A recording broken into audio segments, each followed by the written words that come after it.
তার মতো কোটি টাকার পাঠা এখানে। আরে পাগল, 150 পাঠা কলম কি নিয়েছি, আচ্ছা, আরো কিনবো। 1 কোটি হোক হ্যাঁ। আর 10 কোটি হোক, সে সময়ে কথা বলবে। আমার তো কোনো সন্তানাদি নাই, তাই এদেরকে আমি মনে করি আমার সন্তানের মতো। মানুষকে ভালোবাসি, মানুষের জনগণের টাকায় আমি সব কিছু করেছি। আমাদের তো আর চলোকে কোনো স্বামীর সংসার করার ইচ্ছা নাই, আর আমাদের তো কারোকে ভালোবাসারও ইচ্ছা নাই। আপনারা গরু, ছাগল বা পাঠার খামার অনেক দেখেছেন, কিন্তু আজকে এমন একটি পাঠার খামার আপনাদেরকে দেখাতে চলেছি যেটা নিয়ে আসলে আলাদা করে কথা বলতে হয়। কারণ এই পাঠার খামারটি সমাজে আমরা যাদেরকে অবহেলার চোখে দেখি, সেই তৃতীয় লিঙ্গের একজন মানুষের। স্বাগতম সবাইকে। এসেছি ঝিনাইদহ জেলার কালীগঞ্জ উপজেলার বলিতাপাড়া গ্রামে। দেখাবো আপনাদেরকে রত্নাদিদির পাঠার খামার।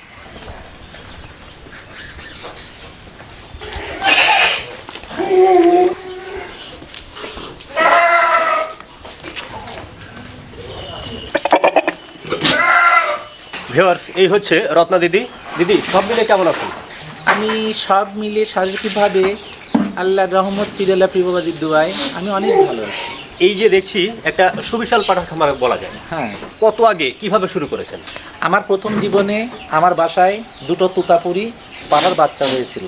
আচ্ছা, হলে পরে তারপরে আমি 2টো বাচ্চা বড় হলো, তা মনে করলাম এদের ছেলে আর 2টো কিনতে হবে। আচ্ছা, তখন আর 2টো পাঠার বাচ্চা আমি খুলনা থেকে ফরিদপুর। আচ্ছা, কত সালে এটা? এইটা ছিল গিয়ে আজ থেকে 5 বছর, 5.5 বছর হবে। আচ্ছা, তা করার পর মতে 4টা হলো। তা আমি খুব শৌখিন মানুষ। জি। যখন 4টা আমার হয়ে গেল, তখন আস্তে আস্তে আস্তে আস্তে পাটা কিনতে কিনতে আমি 55টা পাটা কিনে ফেলি। এখন এই মুহূর্তে কতগুলো পাঠা আছে আপনার? এই মুহূর্তে আমার পাটা আছে 150 পাটা আছে এই মুহূর্তে। 150?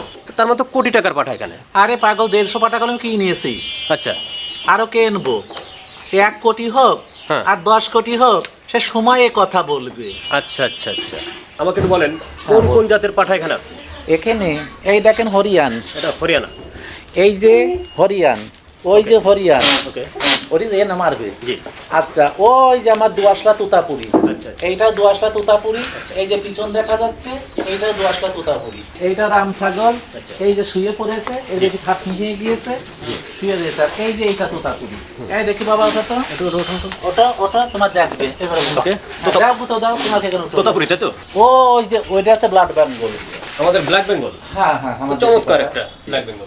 এখানে যে পাঠাগুলো আছে এভারেজ বয়স কেমন? এভারেজ বয়স, এইটার বয়স 2 বছর, জি। ওইটার বয়স 2 বছর, এর বয়স হচ্ছে 2 বছর এখন করিনি, আর এর বয়সে 2 বছর করিনি। তার মানে আমার কাছে এটা মনে হয় 1.5 থেকে 2 বছর, তাই তো? হ্যাঁ, 1.5 থেকে 2 বছর সম্পূর্ণ পাঠার বয়স। আচ্ছা, এই পাঠাগুলো আপনি কোথা থেকে সংগ্রহ করেন? এই পাঠাগুলো যেখানে আমি দেখি যে একজনের 10টা পাঠা আছে, জি। তার ভিতরে আমি একটা পাঠা কিনি। আমি হাটের বাজারে পাঠা নিই না, কেননা পাঠার অনেক রোগ টোগ হয়, এই জন্য আমি পাঠা কিনি না। এই যে পাঠার বিজনেস বা খামার যাই বলেন, এটা শুরুর আগে বা এর আগে কি করতেন আপনি? আমি তৃতীয়লিঙ্গের অধিকারী। জি। আমি এর আগে বাচ্চা টাচ্চা, শিশু বাচ্চা নাচাতাম। মানে তৃতীয় লিঙ্গের মানুষ যা করে নরমালি হ্যাঁ সেটাই হ্যাঁ হ্যাঁ, করতেন। সেইটাই করতাম। আচ্ছা, করার পর মুহূর্তে আমার শখ হলো আমি গরু পুষবো। আচ্ছা, গরু পুষতে পুষতে আবার শখ হয়ে গেল পাটা পুষবো। আস্তে আস্তে আমি অনেক বড় খামারের মালিক হয়ে গেছি।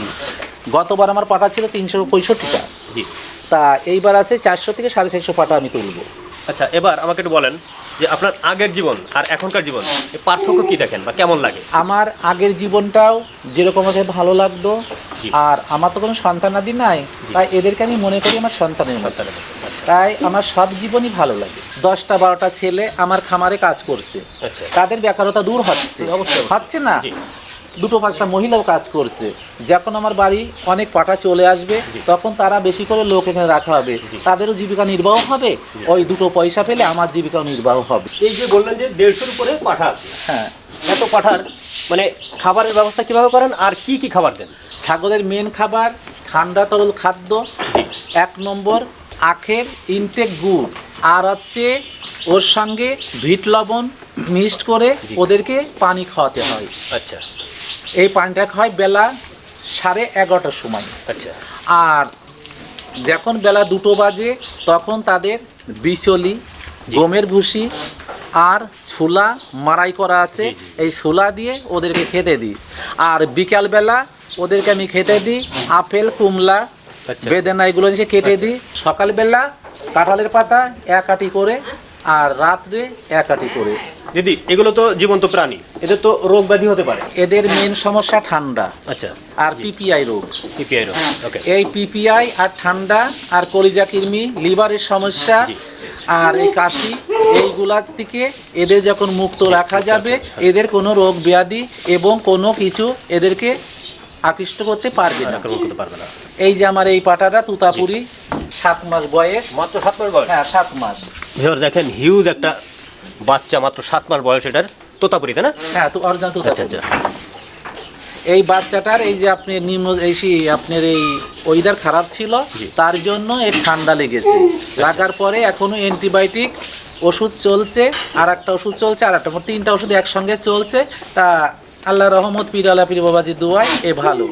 আর এখন তো ছাগল গরুর বেশি করোনা ভাইরাস হচ্ছে, তাই এইগুলো মুক্ত রাখতে হলে এই ছাগল পাগল কখনো বাইরে বের করা যাবে না। আচ্ছা আচ্ছা আচ্ছা। দিদি এদের মার্কেটিংটা বা সেলিংটা সম্পর্কে বলেন, কোথায় সেল করেন, কিভাবে সেল করেন? এইটা আমি সেল করি চিটাগং, পার্বতী চট্টগ্রাম চিটাগং। আমাদের এই ভিডিও দেখে হ্যাঁ, অনেকেই আপনার সাথে যোগাযোগ করতে চাইবে, হ্যাঁ। সেই ক্ষেত্রে আপনার সাথে কোন নাম্বারে যোগাযোগ করবে? 01736 42 44 90। আর একটা নাম্বার 01902 51 48 60। আচ্ছা আচ্ছা। আপনার ভবিষ্যৎ পরিকল্পনা কি? আমার ভবিষ্যৎ পরিকল্পনা, আমি মানুষকে ভালোবাসি, মানুষের জনগণের টাকায় আমি সব কিছু করেছি। জি। আমি যখন আমার আশা আছে, আমি শ্রাবণ ভাদ্র মাসে সেই আশাটা আমার পূর্ণ হতে যাচ্ছে। যদি আল্লাহ তাআলা আমাকে লোকে সে পর্যন্ত নিয়ে যাওয়ায় আমি সেখানে চলে যাব। আর আমার ইস্তাবর অস্তাবর যা থাকবে আমি সাধারণ গরিব মানুষের ভিতরে আমি বিলিয়ে দেব। আচ্ছা, সেই আশাটার কথা বা স্বপ্নের কথা কি আমরা জানতে পারি? হ্যাঁ, সেই স্বপ্নটা কি বা আশাটা কি? আশাটা আমি ভাদ্র মাসে আমি হজে চলে যাচ্ছি। আচ্ছা আচ্ছা, ভেরি গুড। আমি হজে যাচ্ছি। হজে যাওয়ার পর মুহূর্তে আমি লোকে আমার বাড়ি ঘর যা যা আছে, টাকা পয়সা অর্থ সম্পদ, সম্পূর্ণ আমি আমার এখানে যারা আমার প্রিয় জি, তাদেরকে মাঝে আমি বিলিয়ে দিয়ে যাব। ধরেন যে আমরা দেখি সমাজে আপনাদেরকে অবহেলার চোখে দেখা হয়, তো সেই ক্ষেত্রে আপনি তাদেরকে উদ্দেশ্য করে কি বলবেন? আমি একটা কথা বলছি, যারা উচ্ছৃঙ্খলতা করবে জি, তাদেরকে মানুষে ভালোবাসবে না। বলবে না। জি, আমাদের তো আর লোকে কোনো স্বামীর সংসার করা ইচ্ছা নাই, আর আমাদের তো কারোকে ভালোবাসারও ইচ্ছা নাই। আমাদের ইচ্ছা যাই এই পশু পাখি যা পাবো এইগুলা নিয়ে আমরা সারা জীবন, যে কদিন উপর আল্লাহ বাঁচিয়ে রাখবে সেই কয়দিন আসছে, আমরা এই সমস্ত নিয়ে জীবনযাপন। আপনার এখন এজ কত চলে, বয়স কত চলে?